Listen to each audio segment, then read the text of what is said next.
then I would push down on the instinct to be artistic and creative because I didn't want to be judged or chastised again. So what I do is I compress the energy in me that wants to walk towards art. And, art doesn't have to be an award-winning piece of art. It's an act of expression. And it might be your award-winning piece of art for yourself. But we just compress these parts of ourselves based on life circumstances.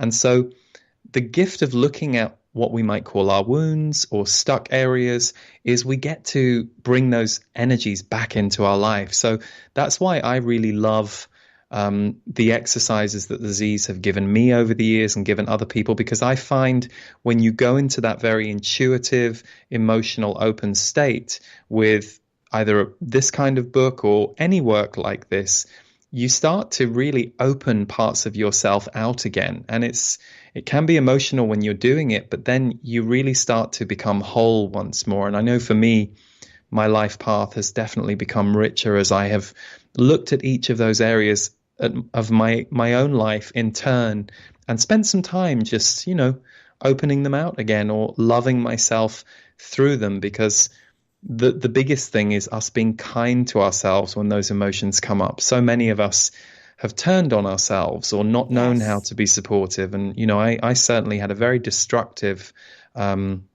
teenage life. This destruction towards myself was really rampant for me. I was taken to Weight Watchers age 10. I was on diets all through my teens. Then I developed bulimia when I finally managed to lose 60 pounds at the age of 16, but I didn't know how to stop binging. Mm-hmm. So bulimia seemed like the solution, because binging was my way of trying to destroy either myself or the pain that I was feeling. So basically destroy my life force. So I think the other thing about light workers like yourself or like any listener is we are wired to be a bit more tapped in to universal energy.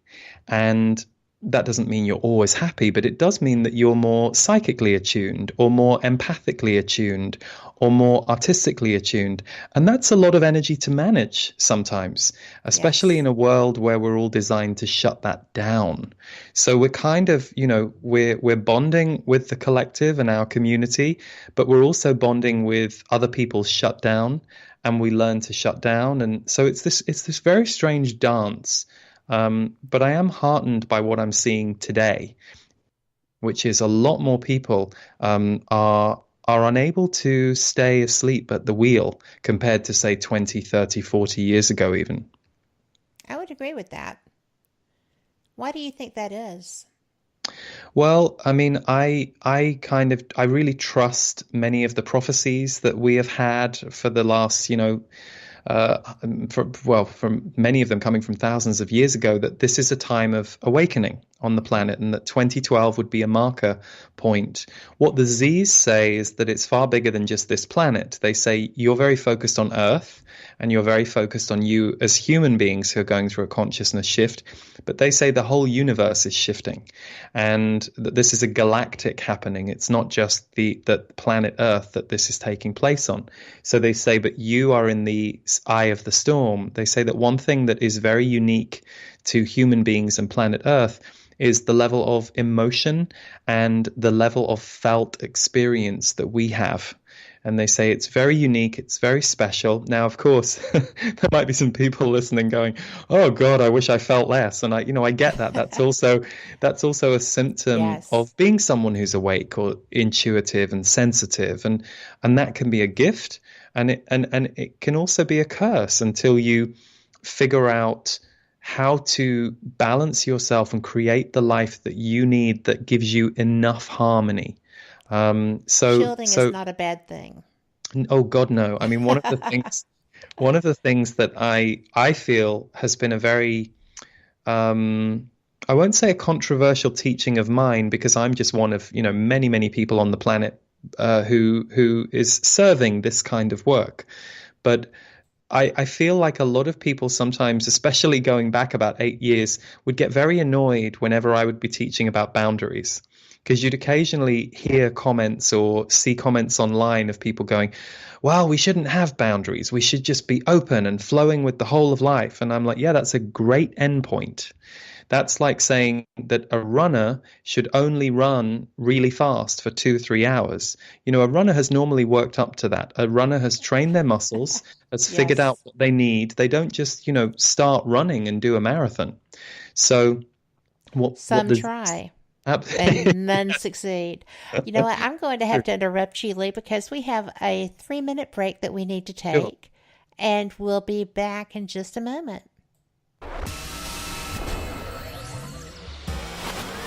You are listening to WBHM Digital Broadcasting, Birmingham, Alabama.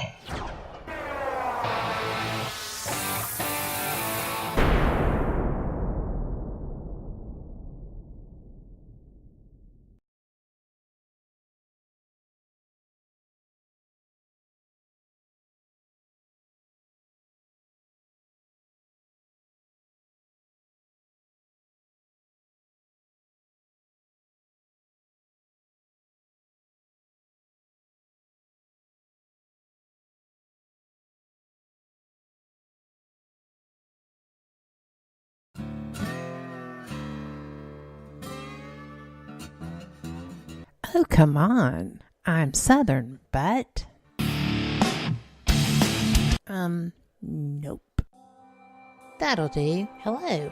I am Kat Hobson, host of Paranormal Experience here on WBHM Digital Broadcasting out of Birmingham, Alabama. I enjoy having guests from all areas of the paranormal, from ghosts to ufology to cryptids and beyond. You'll find some of the best researchers in their fields bringing you some great information. Join me on Wednesday nights from 8 to 10 p. Eastern here on WBHM Digital Broadcasting.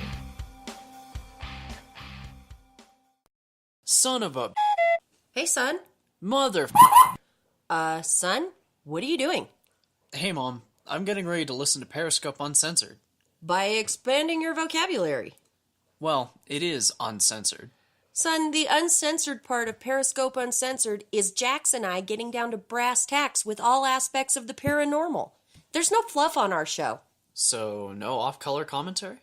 I didn't say that. Awesome! Son? I just hit my head. Oh boy, I'll go get you an ice pack. Catch Periscope Uncensored Thursday nights at 9 p.m. Eastern, only on WBHM Digital Broadcasting. You are listening to WBHM Digital Broadcasting, the best in paranormal talk, only on Paranormal Experience Radio. Broadcasting live out of Birmingham, Alabama.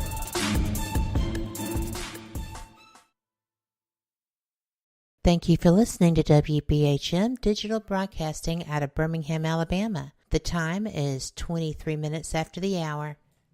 Welcome back. Thank you so much for being here on Fate Mag Radio with my guest, Lee Harris. I am Kat Hobson, and we were discussing boundaries, Lee. We were. Yeah, one of the things that came through the Z's, they said, to truly open your heart and your life, you will have to learn boundaries. And they weren't just speaking to me. And it's interesting. It is true that if you think of the fact that you are an energy system, and some people will love being with your energy system and they will love sharing with you, laughing with you, and other people, they might not know when to stop taking of your energy. And that's not necessarily their fault. They might be hungry, they might never have been loved the way you love them, or they may have just got used to kind of, walking into your house and helping themselves to all the food in your cupboard without necessarily wondering if they're leaving enough food for you. Mm-hmm. And it's okay that people think in that self-centered way, but it's important that you, therefore, are not just always giving everything away. Now, there comes a point when, as we go through those layers, sure, you might reach a very enlightened state where for you, surrender is just an everyday occurrence. But for most of us, there is a journey to get there.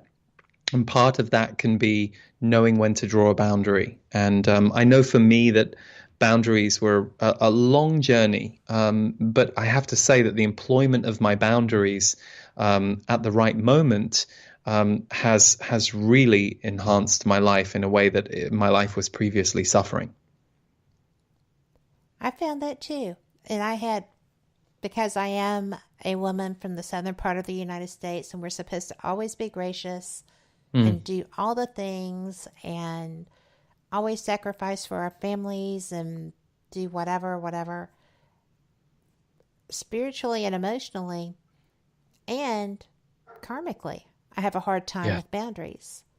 It took a very long time to learn that. And then when you have learned it, people are so shocked that they're not able to usurp their place again, you know.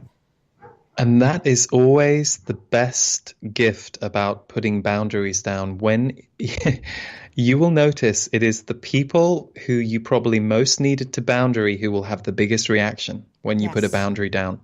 But the ones who weren't trying to take from you anyway, but perhaps had just got used to the fact that you were always giving, they'll be like, "Oh, okay, no problem, Kat." You know, yes. the other side. I'm so sorry. Yes, Yeah, I got that. but I got that from people.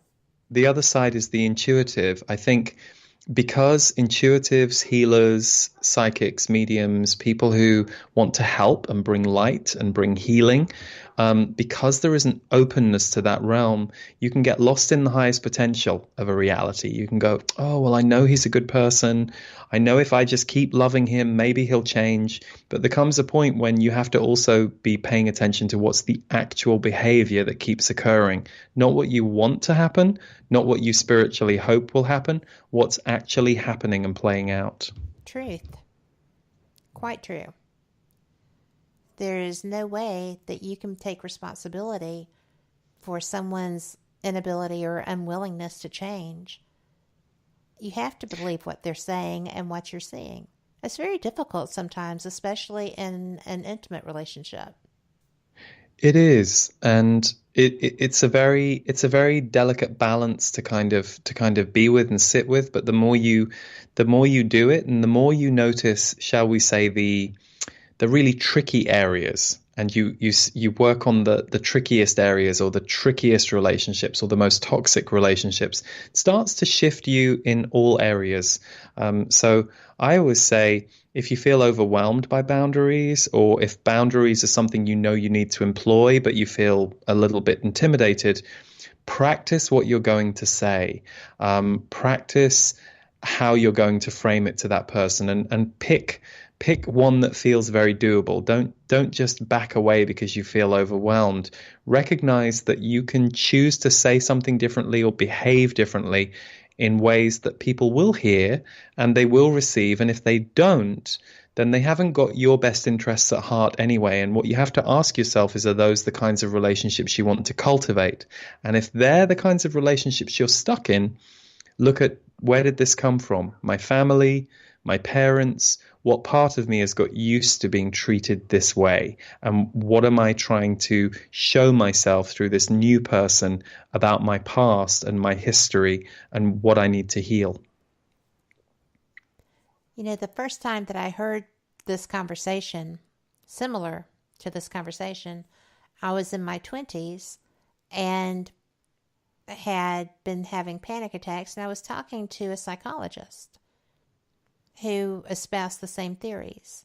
That was way before you started doing this. Yeah. I am quite, I'm old, but it was a beautiful thing then.